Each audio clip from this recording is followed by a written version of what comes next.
So today I wanted to talk about getting ready to buy a home, kind of before you get into the working with the real estate process.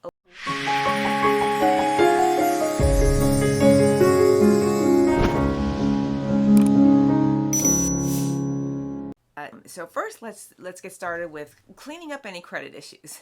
So this can be a problem if once you start talking to a lender. So basically, if you think there's any issues that you might have, just go get your free report. You got the 3 credit reporting agencies: TransUnion, Equifax, and Experian. And you can go to annualcreditreport.com. That's annualcreditreport.com to get a free report, just to kind of look through that. You can dispute some stuff in there. If there was a late payment of sorts, you can contact that company and possibly get that off. But you do have some avenues to kind of fight a few of that things if there is an issue.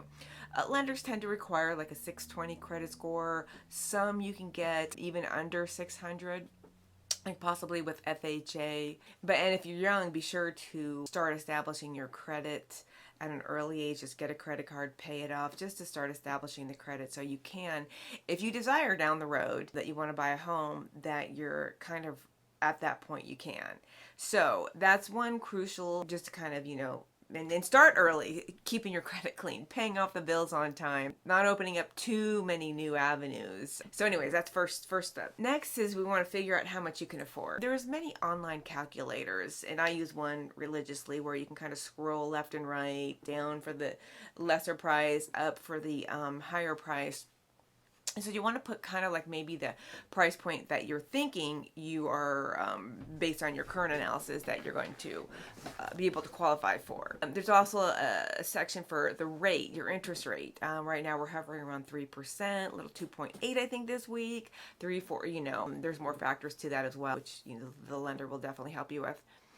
How many years? Like, are you looking for the 30-year fix? Are you looking for 15 years? So put that number in. What down payment you're planning on having? If it's 20%, that gives you the best rates. But if 20%, 3%, 5%, 10%, just put that in the mortgage calculator.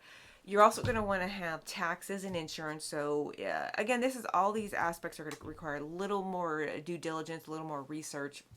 If you are working with a real estate agent already, have them kind of give you some of those numbers as well. They can kind of peek into maybe some houses that you like that you're kind of thinking about. They can look up the taxes on that and give you that number. Insurance, you can always call your real estate agent or lender. Might have an idea, but call an insurance company and say, hey, based on a $200,000 house, how much do you think I'm going to have per month on that? Also in the mortgage calculator, you're going to want, if you're going into a subdivision, if there's going to be HOA fees. And also the PMI or the MIP, if you are putting less than 20% down, there's going to be a factor on there to add that extra fee that lender's going to require, because there's a little extra risk when the homeowner is not putting as much down. It's okay, it just calculates. And then after you have all those figures in there, it'll calculate what your monthly payment will be. So you can kind of keep playing with those numbers just to kind of get the monthly payment you want. But that's kind of why you'd use it, is really to kind of see what your monthly payment would be. And you can see the full amortization schedule. It's got a share button. You can text it to yourself every time you do a new one. I even have some buyers ask me when we're showing houses, like, hey, what's my monthly going to be on this? What do you think? And I can kind of do it quickly. It's a little hard to do quickly, but I do get that question once in a blue moon, so I have that calculator handy. So next, you're going to want to shop for a mortgage lender, broker. There's a wide variety of rates, interest rates, and programs, so you're going to want to shop around. I know people ask me the biggest thing, oh, my credit's going to be pulled. You know what? Let your credit be pulled a couple times. Or even when you're shopping around, just get your credit score from the first one and tell the others, say, look, can you give me just estimates based on that? Share the numbers from another lender. I hear about different programs when I just had an offer on a listing where they were saying, well, we're asking for more typical closing costs than you can kind of right now. And he said, this is why, and this is the program they're with. And they were able to on this particular house. It wasn't going really quickly during this low inventory phase. So it worked. But, that again, I learn about different ones from different buyers telling me different things. If I'm watching TV, I see different programs or billboards driving down the street that different lenders are. So you definitely want to kind of shop around to find what fits best for you. Saving for a down payment. That's a big thing. Hopefully you started a little while back if you're ready to jump in right now. But regardless, anytime is a good time to start. Again, like I was saying earlier, 20% down gets you the best rates out there. You're not having to do the PMI or MIP, which is just that extra fee they'll charge you because you're putting less in, which makes sense. You're putting less down. There's more risk for the lender. But of course, you can do 3% down, 3.5% down. And there's also a lot of down payment assistance programs across the country. About 2,000 is some number I saw somewhere. So you can inquire. It really just, I have a grant program that I did a video on, Kansas. So if you check back to my YouTube channel or want to reach out to me, but it's a grant, something forgivable grant program, and I plan to do a video on that every year when it comes out. So it's an lower income restrictions on that, and you have to gotta take a class, a home ownership class, but the video details more about that. You can also tap into your IRA up to a certain amount if you choose to help with, it might be about 10,000, I think I saw. Not the expert on that, but you can to a certain amount, and just maybe try to just pay back what you took out right away, just to kind of keep your retirement plan on par. And mom and dad can also help. They can help provide some down payment. It's got to be like a blood relative, and you will need a letter. Your lender will require a letter saying that you do not have to pay that back. So those are a lot of variables on how you can come up with a down payment. They do need to be sourced and seasoned. I mean, they need to be able to look where the money is coming from. You can't take another loan out for the down payment. That has to be money that you actually have. So work on that as in advance of buying a house as you can. Next step is do not make any major purchases before buying a home. Don't switch jobs, don't buy any cars, no furniture, and during the transaction, don't either. We always hear certain horror stories, which are funny for us, but I mean, they're not funny when you're in the midst of it, or if you're the agent on it. We just, during sales conversations.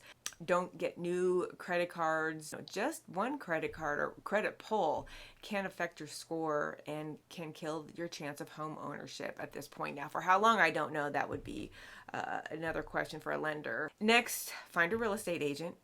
Kind of look around for that too. See, word of mouth, talk to people that who's been in the business for a bit. Just kind of course, shop around for that. Make a wish list of the house that you want. Now, I find again and again, what's on paper versus what's the house can be two different things. It's kind of like, dating somebody. What's on paper, they can look on paper, but in reality. So with that said, just, have your basic criteria. I mean, kind of what you want, but you can walk in and it may not fit that exact criteria. And it's like, it feels right to you. It fits the needs.